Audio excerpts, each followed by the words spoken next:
Le tecnologie cloud sono motivo di ottima probabilità di occupazione. Virtualizzazione e sviluppo di software con le nuove tendenze in materia di sviluppo software garantiscono ottimi risultati per i giovani.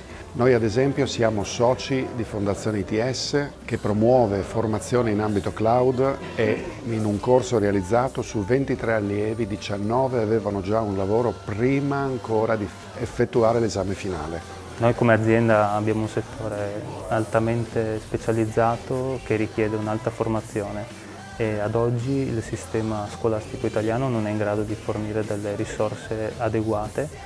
Dal nostro punto di vista lo Stato e il governo italiano non sta facendo molto in questa direzione.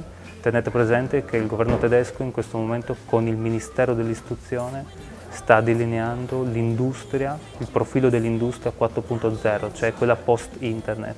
Noi in Italia stiamo ancora parlando se e come risolvere i nostri poveri problemi legati al quotidiano.